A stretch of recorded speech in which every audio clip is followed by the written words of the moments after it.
आजच्या आपल्या लेक्चरमध्ये आजच्या व्हिडिओमध्ये आपण बघणार आहोत की फायनल अकाउंटचा प्रॉब्लेम कसा सोडवायचा आणि त्याचा फॉर्मॅट काय असतो. तर सुरू करूया आपण फायनल अकाउंट्स. त्याच्यामध्ये आपल्याला सुरुवातीला ट्रायल बॅलन्स दिलेलं असतं आणि ॲडजस्टमेंट दिलेले असतात. तर ट्रायल बॅलन्सला डेबिट बाजूला काही आयटम आणि क्रेडिट बाजूला काही आयटम दिलेले असतात. ते आपल्याला ट्रान्सफर करायचे असतात trading account, profit and loss account आणि बॅलन्स शीटला. तर बघूयात आपण फॉर्मॅट ऑफ ट्रेडिंग अकाउंट. तर ट्रेडिंग अकाउंट जे बनवतो आपण ते बनवतो पर्टिक्युलर्स, इनर कॉलम रुपीज आणि outer column rupees, particular again inner column आणि outer column. Left hand side जी असते आपली ती असते debit side, right hand side जी असते ती क्रेडिट साईड. तर ट्रेडिंग अकाउंट हे रिलेटेड असतं मॅन्युफॅक्चरिंग फॅक्टरीशी, म्हणजे कुठलंही प्रोडक्ट तयार करण्यापूर्वी जे जे काही एक्सपेन्सेस होतात, इन्कम होतात, त्याचं जे रेकॉर्ड करतो आपण ते ट्रेडिंग अकाउंटमध्ये रेकॉर्ड करतो.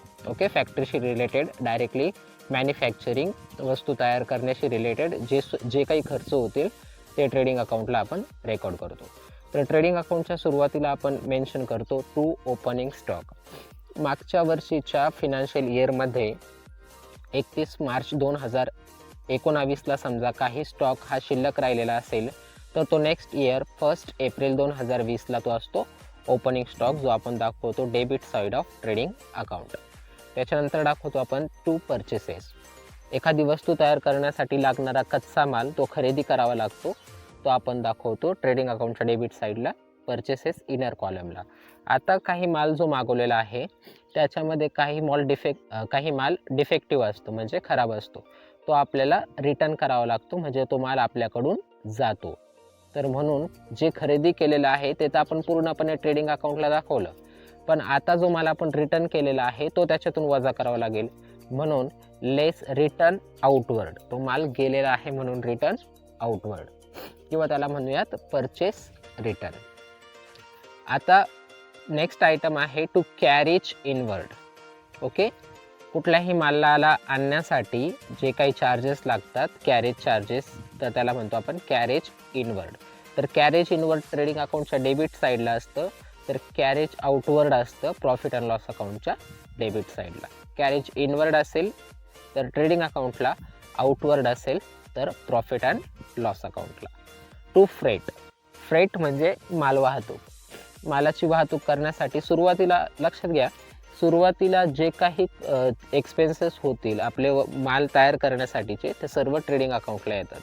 तर आता मालाची वाहतूक जी आहे, माल आणण्यासाठीची जी वाहतूक, फ्रेटचा जो खर्च आहे तो सुद्धा debit side of trading account. पुढचं आहे डॉक चार्जेस, हे सुद्धा ट्रेडिंग अकाउंटच्या डेबिटला. कस्टम ड्युटी म्हणजे जे सीमा शुल्क असतं, दुसऱ्या राज्यातून माल आणण्यासाठी जी ड्युटी लागते ती सुद्धा ट्रेडिंग अकाउंटच्या डेबिट साईडला. पुढचा आयटम टू वेजेस, प्रोडक्टिव्ह आणि मॅन्युफॅक्चरिंग वेजेस. तर आता वेजेस म्हणजे काय, जे वर्कर्स असतात त्यांना वीकली जी अमाऊंट दिली जाते, मजुरी म्हणूयात, तर त्याला म्हणतात वेजेस. तर वेजेस आपण ट्रान्सफर करतो debit side of trading account. आता आपण ट्रेडिंग अकाउंटच बघतोय, तर या ठिकाणी एक गोष्ट नोट करून घ्यायची आहे की फक्त वेजेस असेल तर ट्रेडिंग अकाउंटच्या डेबिटला, वेजेस अँड सॅलरी असेल तरी देखील ट्रेडिंग अकाउंटच्या डेबिटला, म्हणजे वेजेस शब्द दिसला की तो ट्रेडिंग अकाउंटच्या डेबिटलाच जाणार. पण काही वेळेस दिलेलं असतं तुम्हाला सॅलरी अँड वेजेस. सुरुवातीला जर सॅलरी शब्द असेल तर प्रॉफिट अँड लॉसच्या डेबिटला जाईल, आणि नुसतं सॅलरी असेल तर देखील प्रॉफिट अँड लॉस अकाउंटच्या डेबिटला जाईल. फक्त वेजेस अँड सॅलरी असेल किंवा फक्त वेजेस असेल तर ट्रेडिंग अकाउंटच्या डेबिटला, सॅलरी अँड वेजेस असेल किंवा फक्त सॅलरी असेल तर प्रॉफिट अँड लॉस अकाउंटच्या डेबिटला. ओके, नेक्स्ट आहे वेजेस अँड सॅलरी. मी जसं की आत्ताच सांगितलेलं तुम्हाला, वेजेस शब्दापासून सुरुवात आहे म्हणून ट्रेडिंग अकाउंटच्या डेबिटला. To import duty. आता इम्पोर्ट म्हणजे मालाची आयात केली जाते, आणि सुरुवातीला आपल्याला जे इनिशियल म्हणजे सुरुवातीला जे एक्सपेन्सेस होतात तर ते ट्रेडिंग अकाउंटच्या डेबिटला मी तुम्हाला सांगितलं आहे. तर इम्पोर्ट ड्युटी, माल आणण्यासाठीचा खर्च, आणि फॅक्टरी रिलेटेड, मॅन्युफॅक्चरिंग रिलेटेड सर्व खर्च ट्रेडिंग अकाउंटच्या डेबिटला ट्रान्सफर होतात. पुढचं आहे to coal, coke, gas, motive power, oil, water आणि ग्रीस. तर कोल असेल, कोळसा असेल, गॅस असेल, ओके, मशिनरी पॉवर असेल, मोठी पॉवर म्हणूयात त्याला, अश्वशक्ती, ऑइल असेल, पाणी लागेल, वॉटर, आणि ग्रीस, हे सर्व फॅक्टरीशी रिलेटेड खर्च आहे, त्यामुळे ट्रेडिंग अकाउंटच्या डेबिट साईडला. To royalty on purchase production, काही मानधन असेल प्रोडक्टसाठीचं, तर ते ट्रेडिंग अकाउंटच्या डेबिटला. तर ट्रेडिंग अकाउंटची डेबिट साईडची लिस्टमध्ये पुढचा आयटम आहे प्रायमरी पॅकिंग चार्जेस, म्हणजे प्राथमिक पॅकिंग जी करणार आहोत प्रोडक्टची ती या ठिकाणी येईल. Next factory lighting and heating. आता अजून एक पॉईंट लक्षात घ्यायचा आहे, कुठल्याही आयटमला म्हणजे ट्रेडिंग अकाउंटच्या डेबिट साईडला कुठलाही आयटम फॅक्टरी शब्दाने सुरुवात होत असेल, फॅक्टरी तुम्हाला दिसलं तर ते डायरेक्टली ट्रान्सफर करायचं ट्रेडिंग अकाउंटच्या डेबिटला.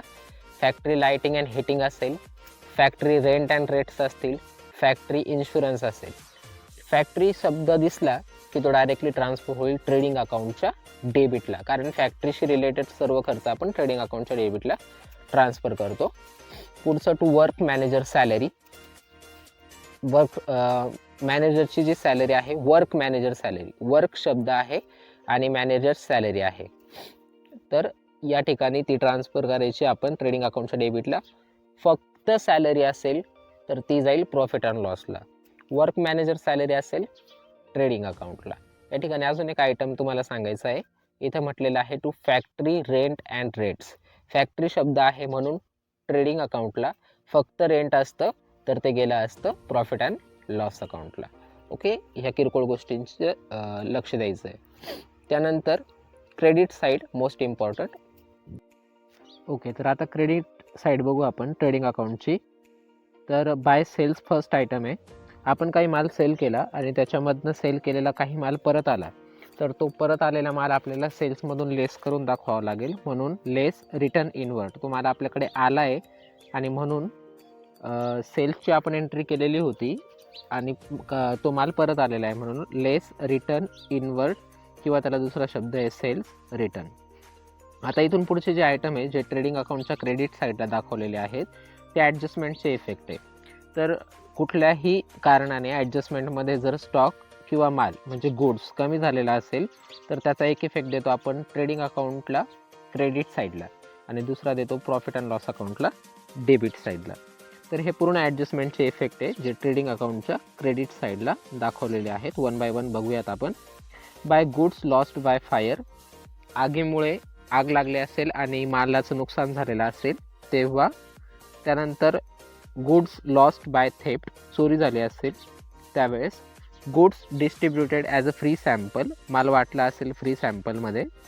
गुड्स लॉस्ट इन ॲक्सिडेंट, कुठल्या अपघातामध्ये मालाचं नुकसान झालेलं असेल. तर ह्या चारही ॲडजस्टमेंट, फायरमुळे झालेलं असेल, थेफ्ट म्हणजे चोरीमुळे झालेलं असेल, फ्री सॅम्पल म्हणून वाटला असेल आणि ॲक्सिडेंटली मालाचं नुकसान झालेलं असेल, ह्या चारही केसमध्ये दोनच इफेक्ट द्यायचे आहेत ट्रेडिंग अकाउंटच्या क्रेडिट साईडला, प्रॉफिट अँड लॉस अकाउंटच्या डेबिट साईडला. आणि ही जी ॲडजस्टमेंट आहे गुड्स विथड्रॉ बाय पार्टनर्स, काही पार्टनर्सनी गुड्स विथड्रॉ केलेलं असेल त्या केसमध्ये काय होतं, एक इफेक्ट इथं ॲज इट इज फिक्स राहील ट्रेडिंग अकाउंटच्या क्रेडिट साईडला, ओके, आणि दुसरा इफेक्ट राहील पार्टनर्स कॅपिटल अकाउंटला किंवा पार्टनर्स करंट अकाउंटला.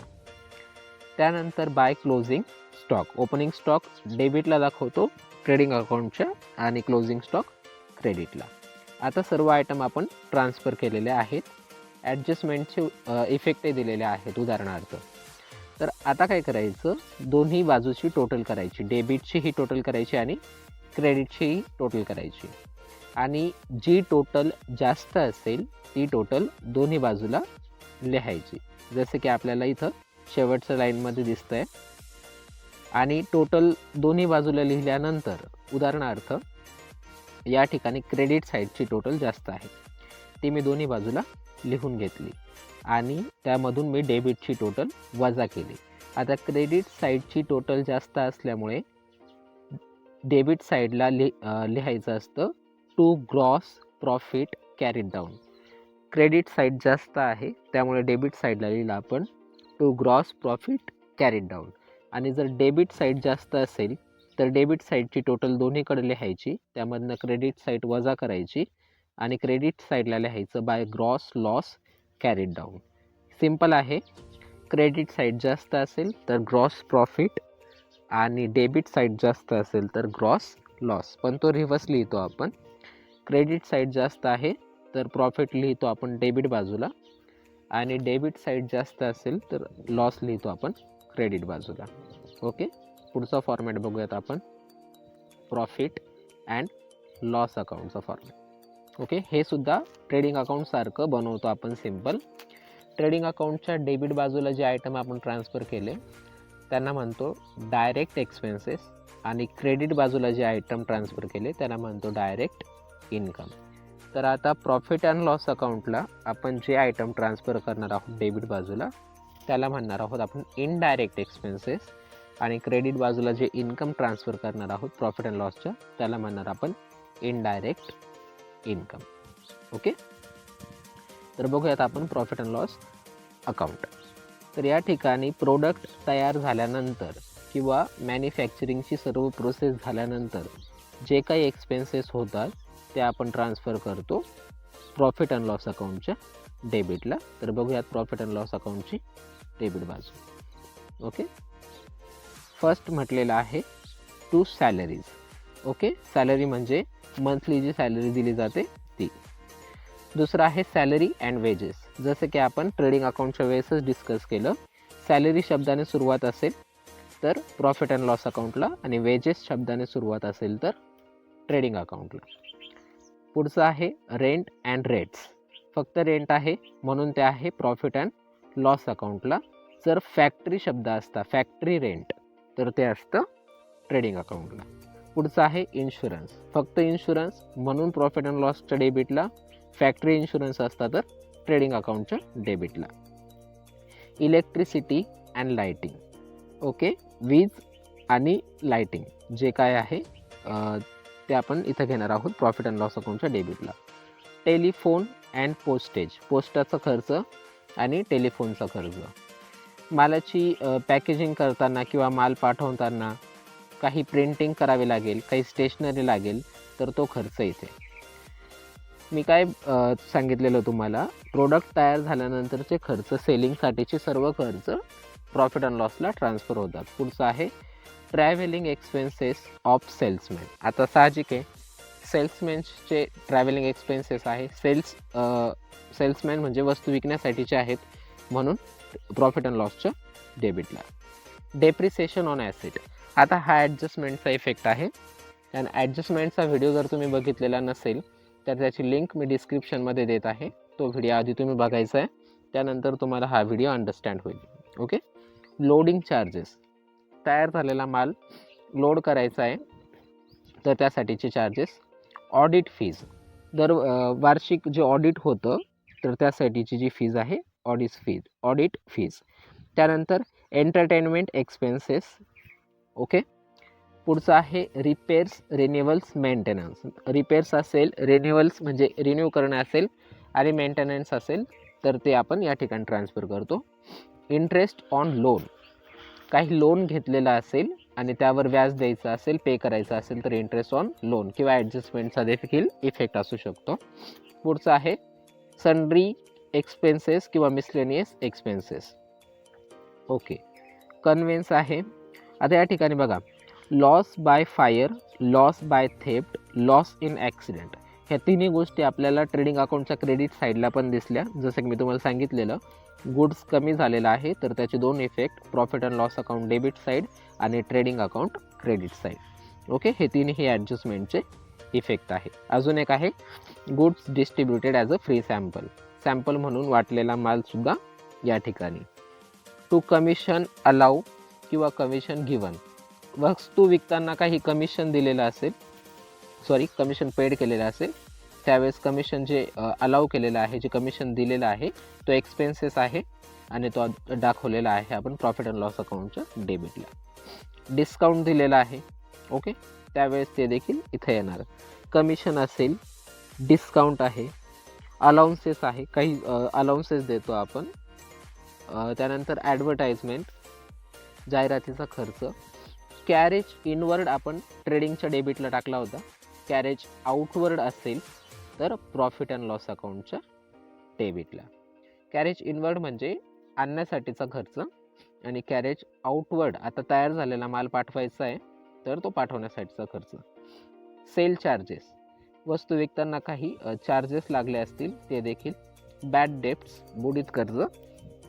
एक्सपोर्ट ड्युटी, इम्पोर्ट ड्युटी होती ट्रेडिंगच्या डेबिटला, आता एक्सपोर्ट ड्युटी निर्यात कर प्रॉफिट अँड लॉसच्या डेबिटला. काही टॅक्सेस असतील, जनरल एक्सपेन्सेस असेल, ट्रेड एक्सपेन्सेस असेल, लीगल चार्जेस असेल, professional charge, bank charge, solicitors fees, secondary packing charges. आता प्रायमरी होते तर ट्रेडिंगला, सेकंडरी आहे तर प्रॉफिट अँड लॉसला. Loss on sale of fix asset, काही ॲसेट विकलेली आहे आणि ती विकताना लॉस झालेला आहे तर तो प्रॉफिट अँड लॉस अकाउंटच्या डेबिटला. हा देखील ॲडजस्टमेंटचा इफेक्ट आहे. ओके, क्रेडिट बाजू बघून घेऊया. इथं म्हटलेलं आहे by gross profit brought down. आता हा ग्रॉस प्रॉफिट कुठून आला? ट्रेडिंग अकाउंट जेव्हा आपण क्लोज केलं त्याच्या डेबिट साईडला आपण लिहिलं होतं ग्रॉस प्रॉफिट. ओके, तोच ग्रॉस प्रॉफिट आपण प्रॉफिट अँड लॉसला ट्रान्सफर करतोय by gross profit brought down credit साईडला. ओके, आता या ठिकाणी जितकेही इन्कम आपल्याला रिसिव्ड होतील वेगवेगळ्या स्वरूपात ते आपण या ठिकाणी मेन्शन करणार आहोत. कमिशन असेल, डिस्काउंट असेल, इंटरेस्ट असेल, डिव्हिडंड असेल, रेंट असेल. कमिशन, डिस्काउंट, इंटरेस्ट आणि रेंट म्हणजे भाडं मिळालेलं असेल. ओके, लाभांश मिळालेला असेल, व्याज मिळालेलं असेल, एखादी सूट आहे डिस्काउंट तो मिळालेला असेल, काही कमिशन मिळालेलं असेल. हे सर्व रिसिव्ड जेव्हा दाखवलेले असतील किंवा इन शॉर्टकट हे सर्व आयटम ट्रायल बॅलन्समध्ये क्रेडिट साईडला दाखवलेले असतील तर ते येतील प्रॉफिट अँड लॉस अकाउंटच्या क्रेडिट साईडला. Okay, bye sundry miscellaneous receipts. Okay, तुम्हाला सांगितलेलं मी जेव्हा पण हे सर्व शब्द तुम्हाला ट्रायल बॅलन्सच्या क्रेडिटला दिसतील तर ते ट्रान्सफर करायचे आहे प्रॉफिट अँड लॉस अकाउंटच्या क्रेडिटला. आणि शेवटचं आहे by profit on sale of asset. जेव्हा ॲसेट विकली होती आणि लॉस झाला होता तो डेबिटला टाकला होता, आता प्रॉफिट झाला आहे तर तो क्रेडिटला टाकलेला आहे. सेम हे अकाउंट क्लोज करताना आपण जी बाजू मोठी आहे ती दोन्हीकडे लिहिणार, त्याच्यामधून कमी बाजू लेस करणार आणि राहिलेलं तुमचं नेट प्रॉफिट किंवा नेट लॉस.